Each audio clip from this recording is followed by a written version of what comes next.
Het is maandag 7 april, de dag dat. De rikke iel van de toekomst uitzetten is in Friesland. En het rijke Roomse leven op het Ameland een nieuwe invulling krijgt. En dat we in Bient de sporen bleert lezen van een tragisch familieverhaal.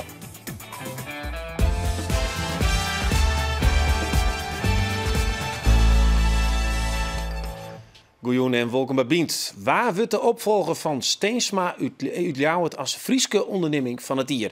Joen maakt in Bient de 3 nomineerden bekend. Goeie. Nou, wat mooi. Alsjeblieft. Waar is dit voor? Ja, de nominatie voor de Frieske onderneming 2014. Oké, hartstikke leuk. Nou, dankjewel. Dat is een verrassing. Ja, dat krijgen we graag. Dat maakt je niet iedere dag mee. De kans is groot dat het jou of een familielid deze simmer hoe komt. Een tiek die het op je hoed kroept en hem starig om volzoegt met bloed. In de meeste gevallen kun je hem zacht voorthellen en is er niet onderhoorn. Toch zit er wel degelijk een risico aan.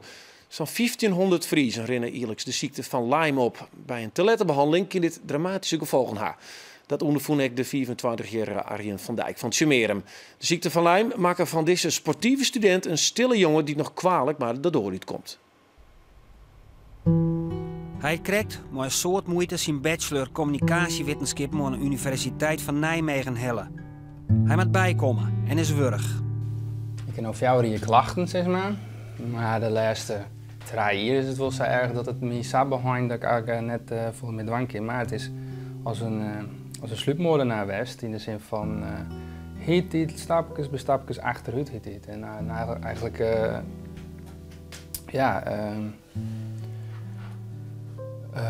elke man weer een stapje achteruit eigenlijk. Dus dan sta ik wel de titel met rond te wennen of zo. Maar ja, eerst moest ik wennen dat ik net meer sporten koe en zo en net meer stappen koe en zo.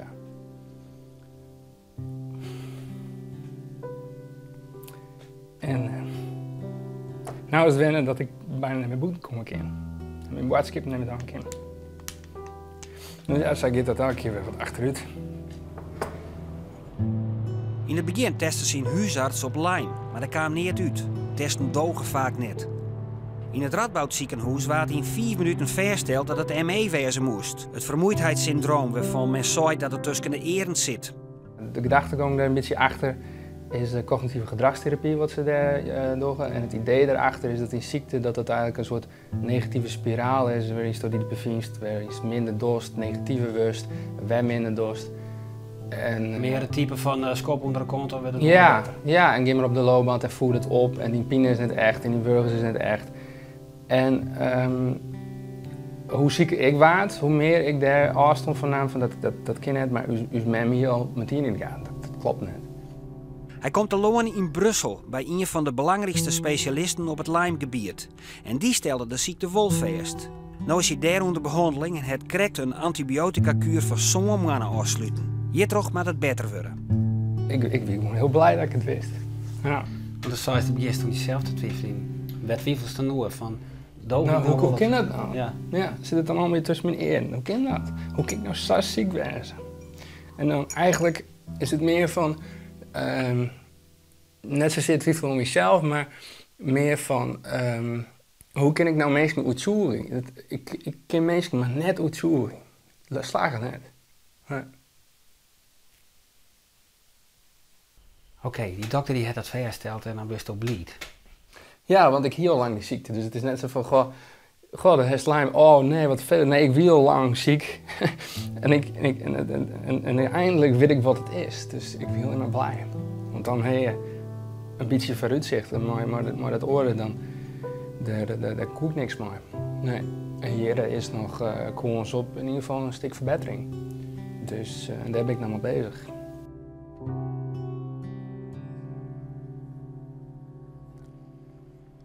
Ja, ik praat je verder over met Rob Blanke van het kenniscentrum over de ziekte van Lyme in het MCL. En ja, wat welkom. Ja, hij spreekt een beetje de hoop uit van nou misschien wordt het nou beter.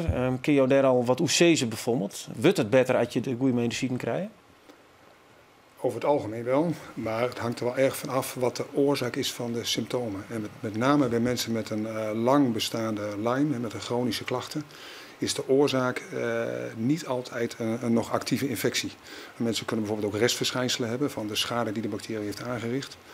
En we denken ook dat het immuunsysteem verstoord kan raken door de ziekte van Lyme. En ook dat kan klachten geven. Maar die jongen heeft nou eigenlijk helemaal geen hoop meer. Ik bedoel, het gaat allemaal een stukje minder. Kan het beter worden? Nou, wat heel belangrijk is, dat je bij zo iemand kijkt of er nog een actieve infectie is. Die diagnostiek is niet makkelijk, maar als je daar verdenking op hebt, dan kun je hem antibiotica geven. En dan kan natuurlijk verbetering optreden. Laten we het even hebben over het verhaal wat hij vertelt. Herken je dat bij je eigen patiënten? Ja, we hebben in het kenniscentrum zien wij mensen met chronische klachten die mogelijk berusten op Lyme. En heel veel van die mensen hebben een verhaal wat overeenkomt met deze jongen. Het zijn vaak dramatische verhalen. Niet iedereen heeft Lyme, sommige mensen wel. En wat heel opvallend is, dat heel veel mensen veel vertraging hebben in de diagnose.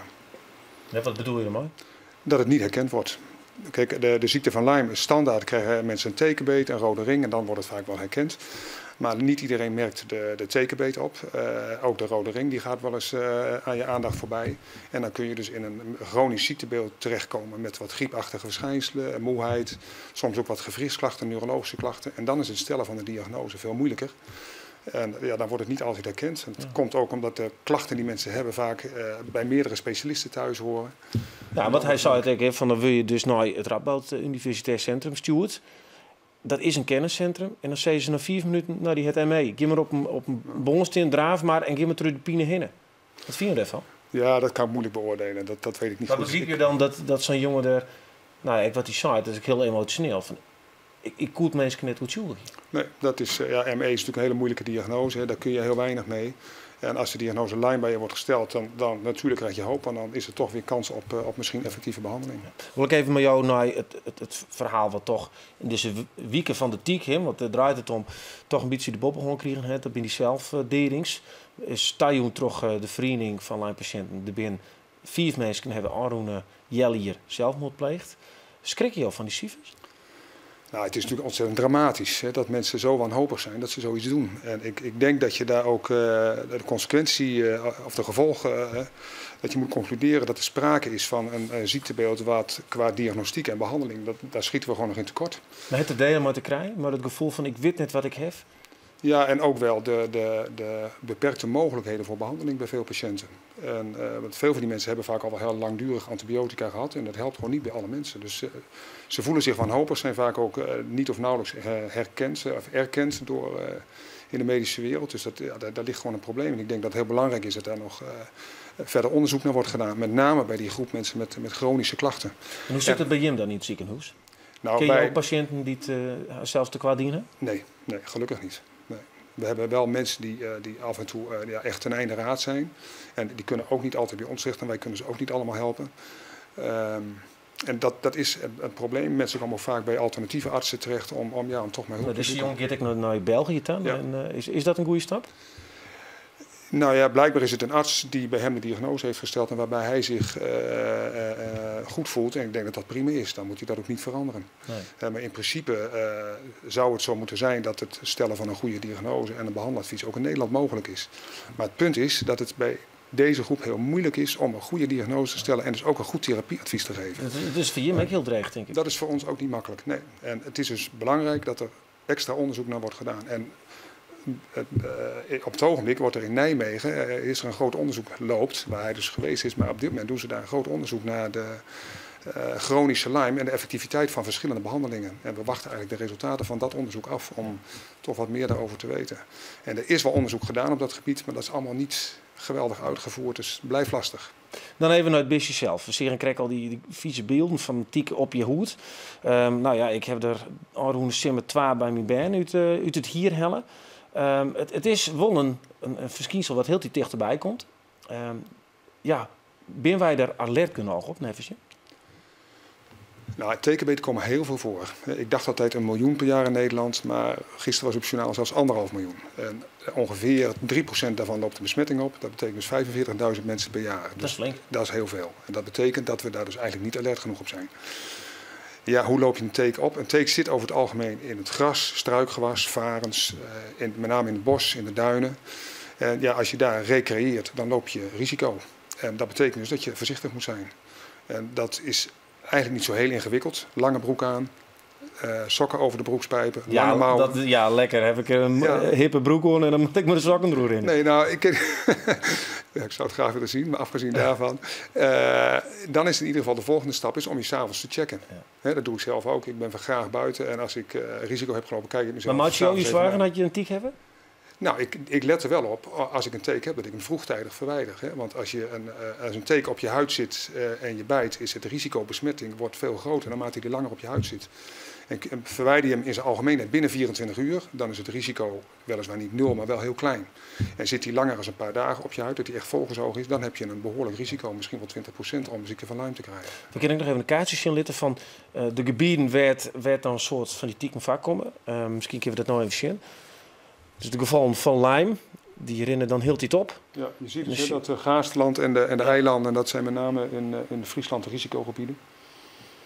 Dus dat je daar binnen, tinken goed om. Ja, maar het kan in principe overal. Het is ook heel gek dat er soms in een heel klein gebied al grote regionale verschillen zijn. In aantallen teken en ook in het aantal teken wat besmet is. Want dat verschilt ook. In sommige bosjes er zitten teken die wel 20-30% die bacterie bij zich dragen. Maar in een gebiedje iets verderop kan het percentage veel lager zijn.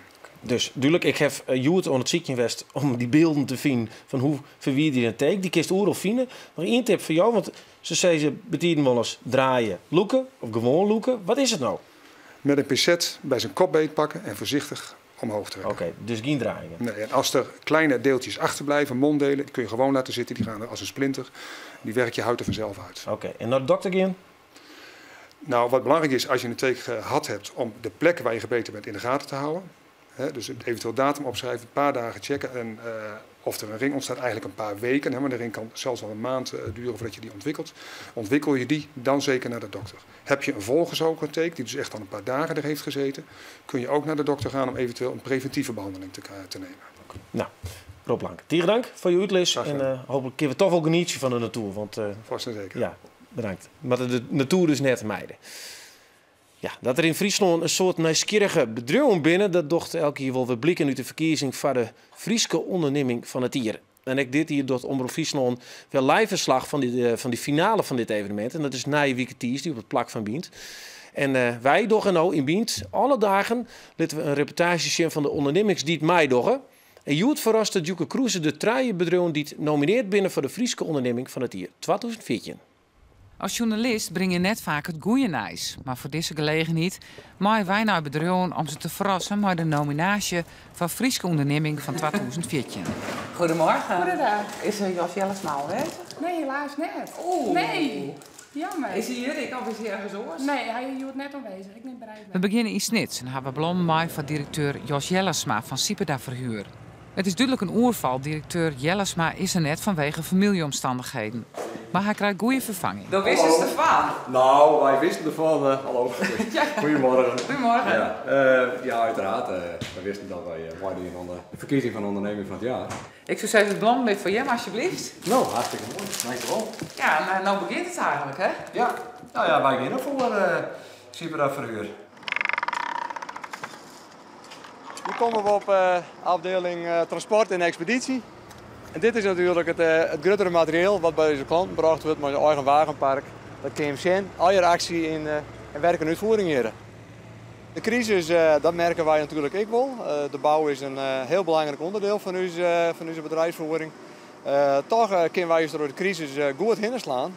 En als bedrijven net zelf kepen kunnen, zullen ze nog huren. Als bedrijf ben wij er goed doorheen komen en wij zijn klaar voor de toekomst. Ja, dus in elk geval de hele deur door. Dan op naar Jereveen, naar Body and Fit. Ik zoek Laurens Roelevink. Ik denk niet dat hij er is. Is er momenteel niet. Ilko Bos? Ook niet. Echt, dat meen je niet. Ik kan zo even bellen. Goedemiddag. Goedemiddag. Hallo, een Hallo. verrassing. Een verrassing. Dankjewel. Gefeliciteerd met de nominatie voor de onderneming van het IR. Ach jeetje, nou dat vind ik hartstikke leuk. Gefeliciteerd. Dankjewel. Nou, dit is eigenlijk een beetje het hart van Body and Fit. Hier worden eigenlijk constant alle spulletjes ingepakt. Het meeste is allemaal wat dingetjes laten zien. Tegenwoordig heel populair is bijvoorbeeld Coach Best is een echte superfoods. Het zijn eigenlijk echt allemaal hele hele gezonde producten, het via de notenmixen wat we veel hebben.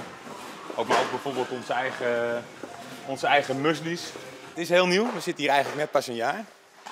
Maar het staat inderdaad ook alweer bijna vol.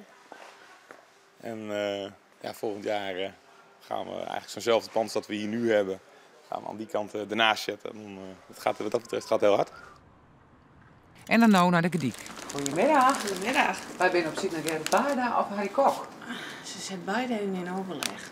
Oh, kunnen wij even storen? Het is een verrassing. Het is een verrassing. Goeie. Goeie. Nou, wat mooi. Alsjeblieft. Waar is dit voor? Ja, de nominatie voor de Friese onderneming 2014. Oké, hartstikke leuk. Nou, dankjewel. Dat is een verrassing. Ja, dat krijgen we graag. Dat maakt je niet iedere dag mee. Krijgt een belangrijke bespreking, begreep ik? Ja. Dus ik ben maar even omschakelen. We zijn gespecialiseerd in automatisch herkennen van video en beeldmateriaal en wat daarin gebeurt. En dat willen we graag doen voor maatschappelijk relevante producten. Bijvoorbeeld alle kinderporno-onderzoeken in Nederland, daar werden onze spullen verbroekt. Jongens, we zijn genomineerd. Ja, waarvoor? Onderneming van Friesland. Kijk. Dat is beter, of niet? Leuk. Of voor de distributie van medicine. We controleren de kwaliteit van medicijnpoetsjes. Het nijste van het nijste zit in de kelder. Een camera die in het donker hier scherpe foto's maatje kan. En zo kan de politie ook nachts criminelen opsporen. Ja, mond volle meer hoe dit bedrijf Siers op de Gediek inbindt te zien dus. Ja, we zullen het nou hebben over een bijzonder verhaal op een bijzonder plak, maar een opmerkelijke familie.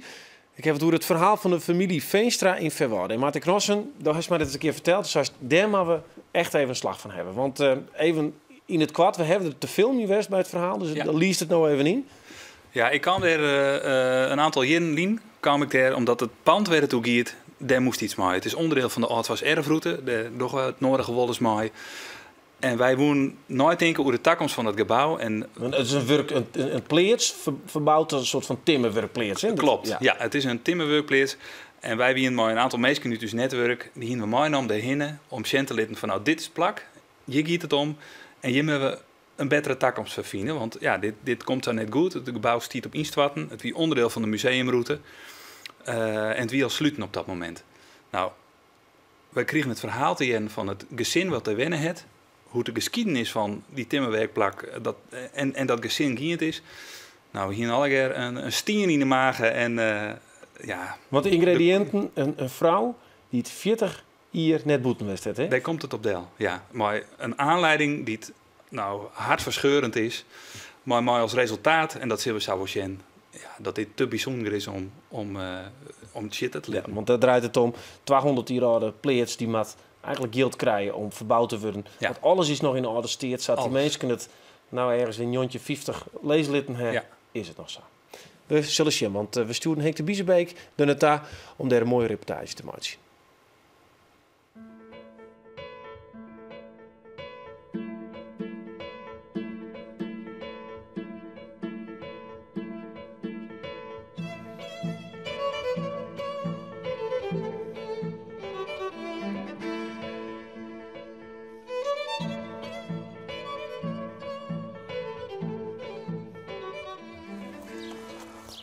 Dat ziet er net best uit. Nee, dit is helemaal, je ziet wel, het is helemaal vergeend. Ja. Is er gevaar dat het hele museum instorten zal? Nee, dat geloof ik net. Maar dit moet geen hier met durrie.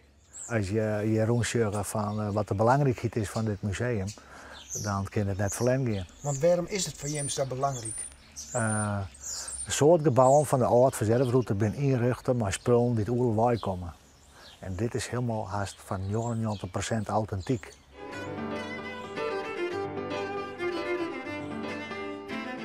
Want net alleen nog de werkplaats, maar ook het voorhuis is nog correct zo als Enna Rinkes Veenstra en zijn vrouw Sjoerdje Hoekstra dat in 1870 ingejocht ha.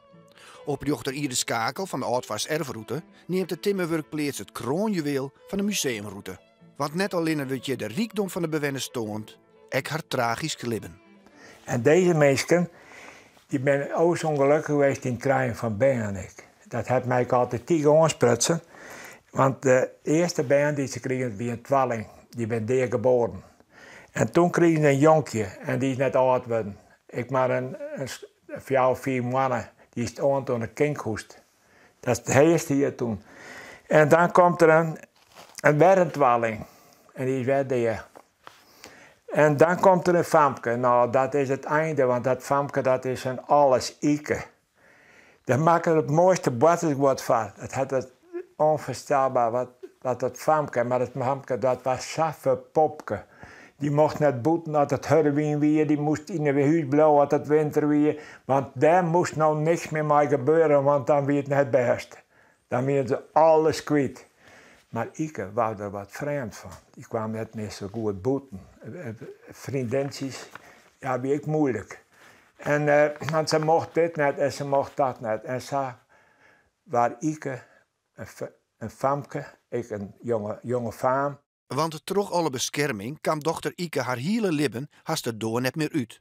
Ze trouwde uiteindelijk met de timmerknecht van haar heid, Simon Couperus. Hij is op laatst uit, denk ik wel eens uit, ik van de baas en de vrouw, dat zij beschermd weer. Als zij er net meer wien, is hij trouwd. Maar wat is dat een leefde fammekoor geweest. En mammekoor, dat is er geweest. Maar ze gingen geen band?